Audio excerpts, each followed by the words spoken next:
turbocharged engine, making 493 brake horsepower, 0 to 60. Top speed, 171 miles per hour.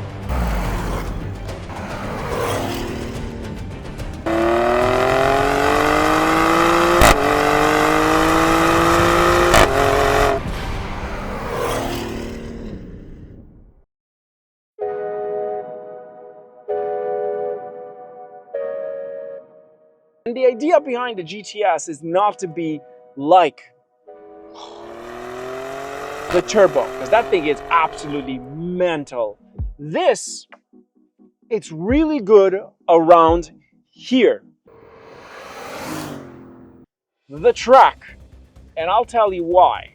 Because the balance of this car is incredible. We've got an 8-speed Tiptronic S automatic. Let me put in a manual transmission, manual shifting in this case.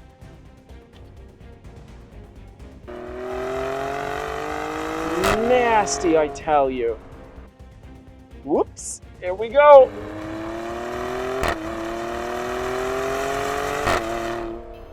What a beast. What a machine. See, one thing I like about this that I don't think the Turbo GT has is handling. This car is a little bit forgiving. If you make a little bit of a mistake, it will adjust itself. The Turbo GT was a whole different ball game compared to this. Suspension system. Well, it's air ride with adaptive suspension, meaning that it depends on the driving modes. Well, it will adjust the stiffness. In this case, I've got in Sport Plus. That's 20 seconds of sport response. That's enough time to get us around this track if I do push it a lot. Now, mind you, this one, it's kind of running on all season right now, I think they are. This is louder than the Turbo GT. It sounds better than the Turbo GT. It's softer on suspension on the road. It's more enjoyable for day-to-day. Some will call this the sweet spot. Is it? Yes, it is, and I absolutely agree with that. Now, if you want the Turbo GT, you should get the Turbo GT because it is just as insane. Well, actually, it's even crazier on a straight line. But this, in my opinion, it's kind of like the complete package that you just get everything you need in an SUV to be fast, comfortable, be sexy on the outside. This is amazing on the inside. The seats are comfortable. They're not hard on you. They're not rough. They're soft. They're enjoyable. I like it. I really like it. This is one of my favorite SUVs ever, period. It's just that good.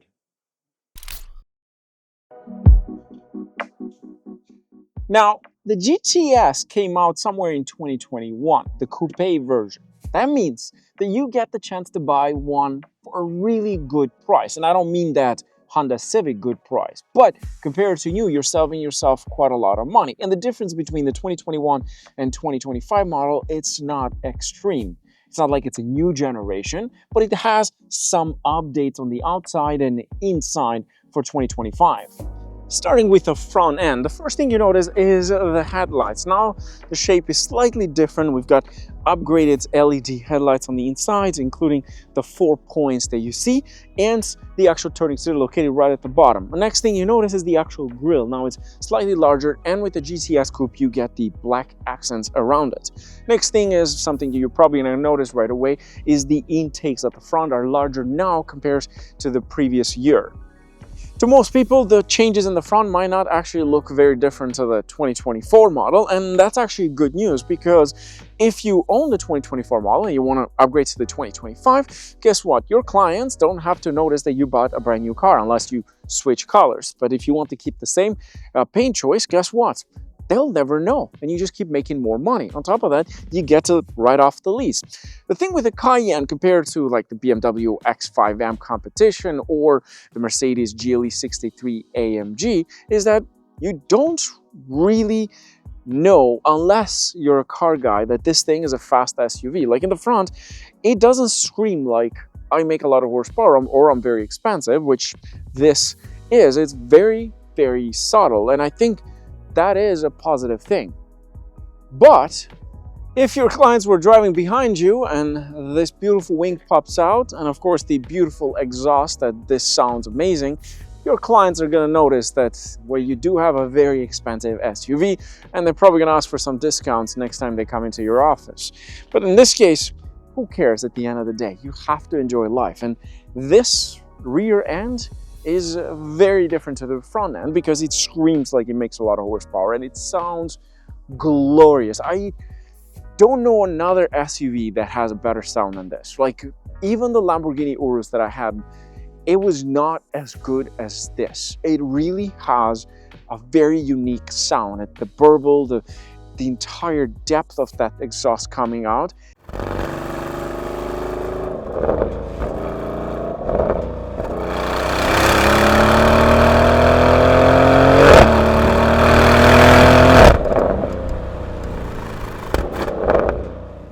The rear end does receive some updates.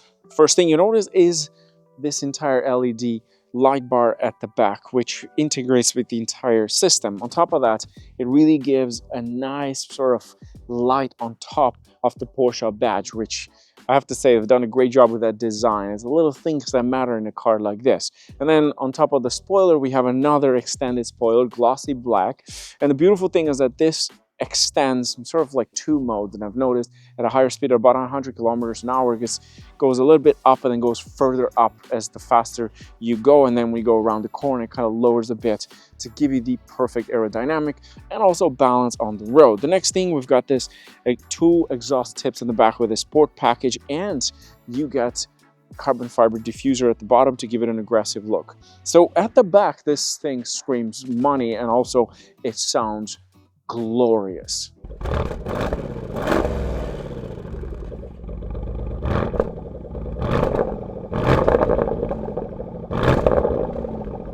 If you look at the side profile, this is not as aggressive as every other SUV out there, like whether it's the Lamborghini Urus or the BMW X5M and the rest of them. It's actually very subtle. You've got the GTS badge located to the side because we're kind of still a little bit like wintertime. This offers 21-inch with this package for winter, but you do get 22-inch, which are a little bit better looking than these. Although the build spec said that these were 22s, but they're actually 21.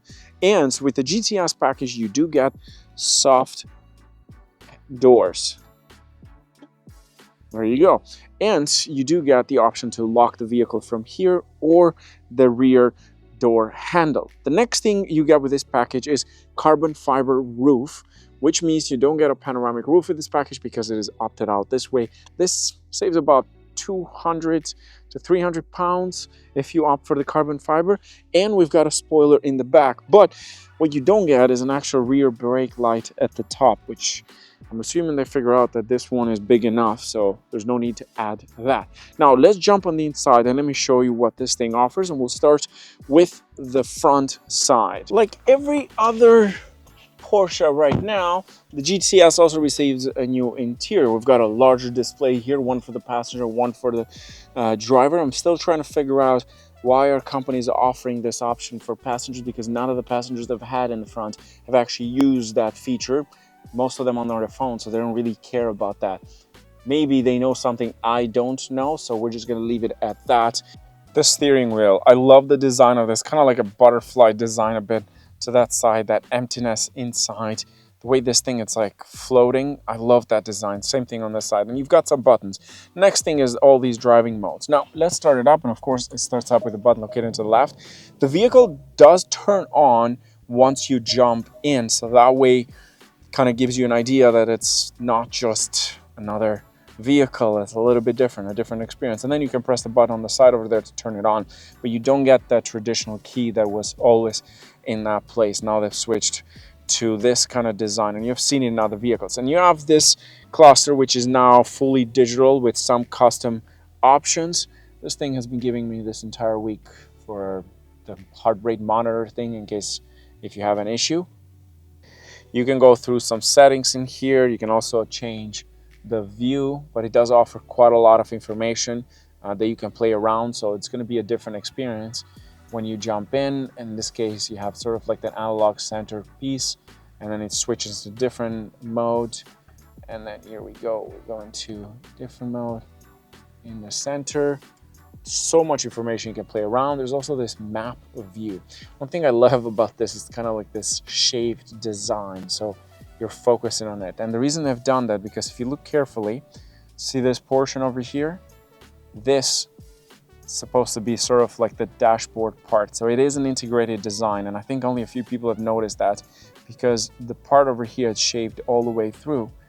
Turns into that. And look at that.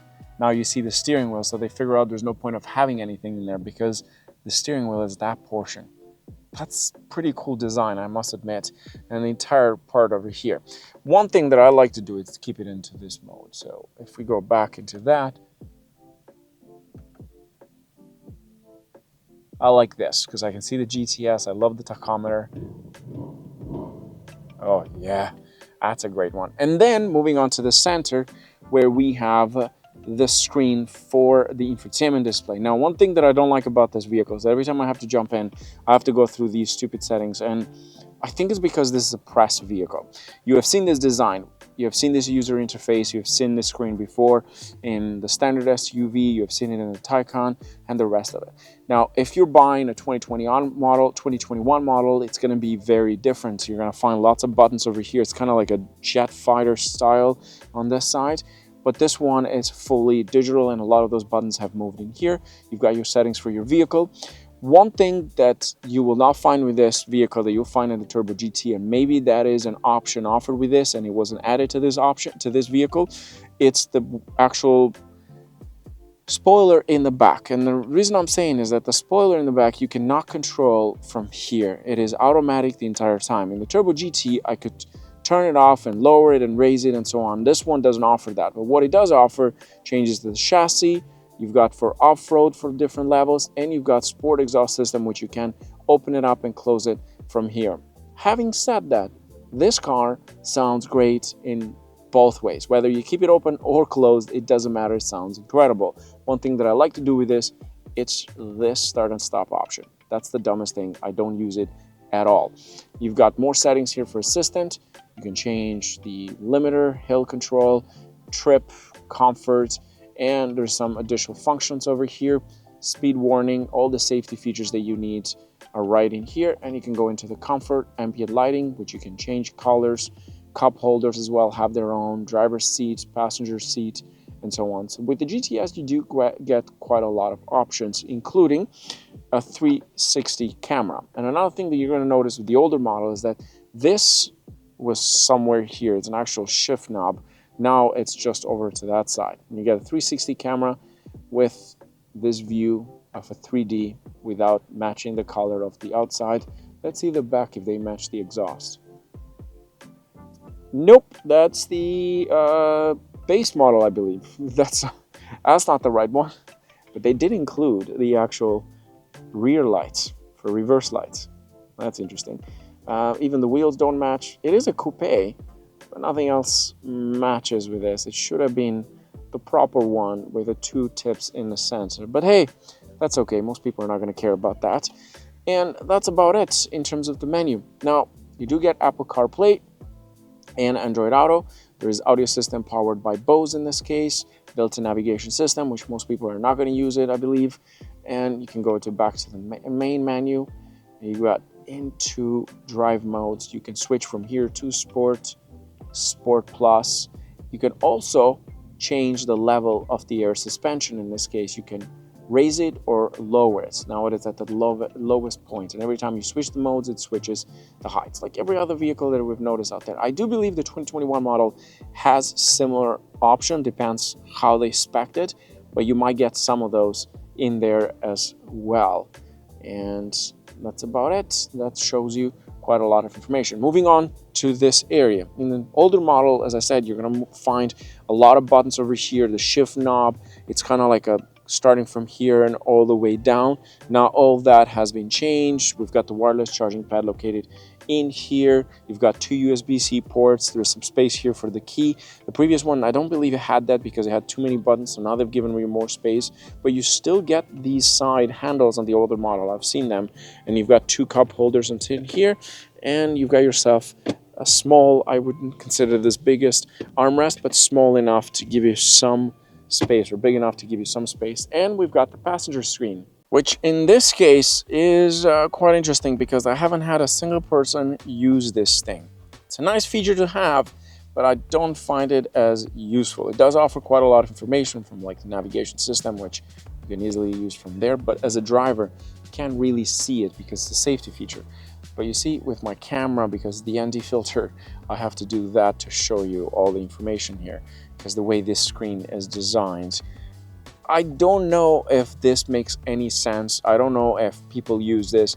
I have yet to find a passenger that have used this. They look at it, they're like, oh, that's interesting, and they move on to their phone. But that's an option that you get with this vehicle that the previous model did not offer. Now, for the passenger, you also get powered seats, and what you do get is memory seats. In this case, you've got 3, which is nice and handy. On top of that, if you love buttons, well, the seats have a ton of buttons you can adjust. The actual seats here, the bolster, there's so many with leg extension as well that you can control, which is quite nice. And the seats are quite comfortable, including the driver's side, which has the crest at the top. And then look at that, the beautiful sort of plaid kind of thing. I love the stitching, I love the leather. It is quite nice to sit in here. Now let's talk about the back. With this package, you don't get a seat in the center. It's just like a cup holder kind of thing, or just like putting your phone. So you only get 2 and 2, and I think it's because it's sort of optioned this way.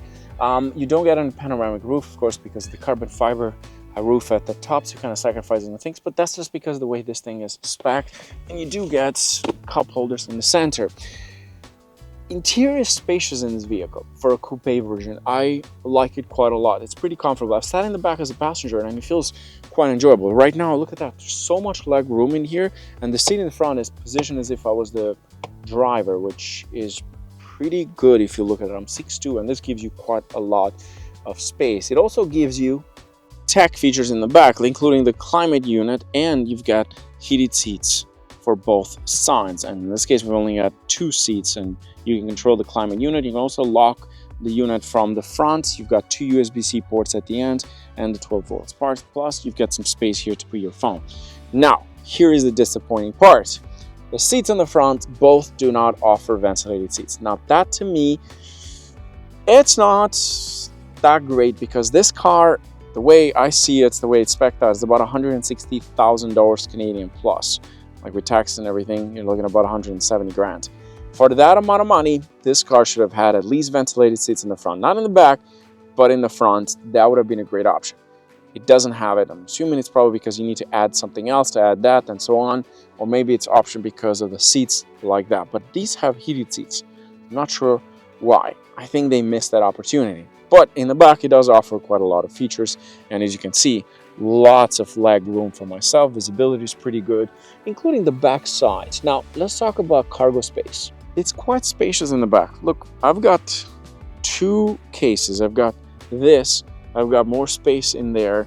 And then you've got this one over here too. So it's quite spacious for a coupe. I actually thought it would be less, but it offers an amazing amount of space in the back. And because it has air ride, you can lower and raise the vehicle. Now, that's something I want to talk about.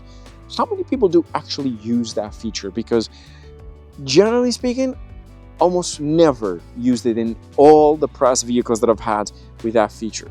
So I'm not sure whether it's just a gimmick or it's useful. If you do use it in yours, let me know how many times have you used it since you own the car, because I have yet to remember a time when I did use that feature.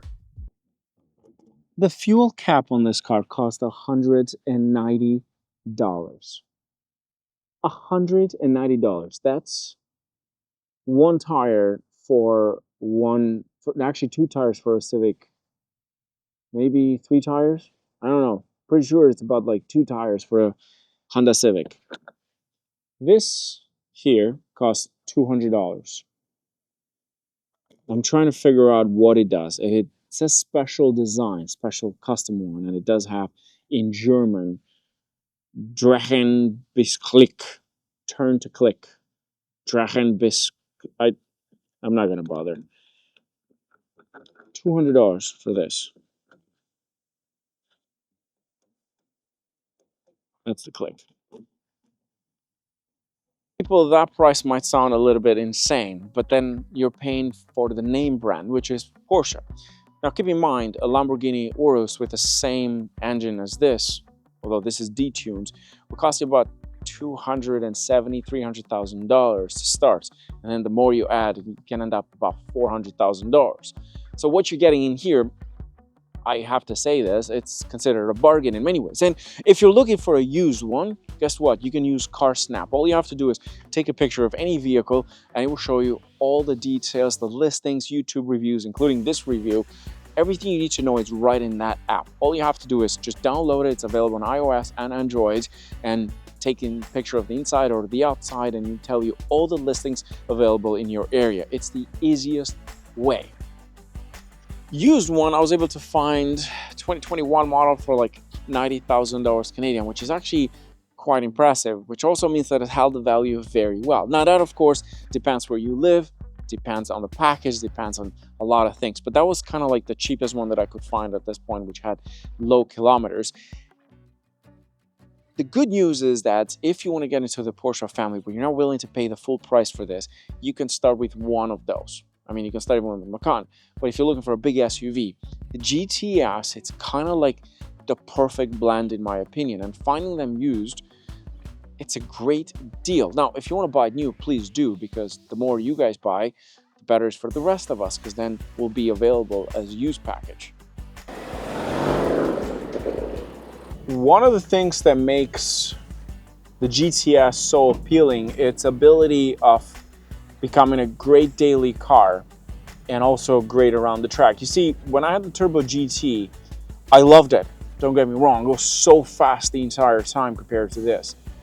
But at the same time, I found it a bit overwhelming because it was always a bit uncomfortable on the roads. And that's the thing that shocked me with the GTS versus the Turbo GT, because at one point you could easily go, I'll just get the Turbo GT at this point. Yeah, but you're getting so much more for the money with this package. And this thing around the city is such a joy. And that's the entire point of the GTS, is that unlike the Turbo GT, this is a great daily. And it's comfortable. I wouldn't say fuel efficient, but it's not the worst I've had out there. It's also very nice to listen to. The exhaust sounds a lot better than the Turbo GT. And even in normal modes, this thing is an absolute joy. With the rear steering, it's soft, easy to maneuver around. It's great to drive around the town or city, or this giant pothole that I just missed. Visibility is great. Brakes are fantastic. The suspension system is just as good. That's one of the things that makes this, I think, a better package overall. Like, if we had to talk about the BMW X5M, very stiff ride, in my opinion. I've driven it. GLS 63, same thing. GLE 63, same thing. It's a stiff ride. And if you enjoy that, that's fine. This, it's a well-balanced machine for day-to-day and also track. I genuinely love it. And it doesn't feel like an SUV. It actually drives like a sedan. And look at these people are staring at it. Maybe it's the color, maybe it's me, I'm a handsome man. Either way, it doesn't matter. It's a joy to drive. The sound is incredible in this thing. I just want to put it in sport mode.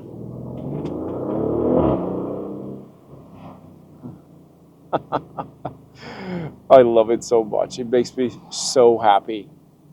I love driving this thing.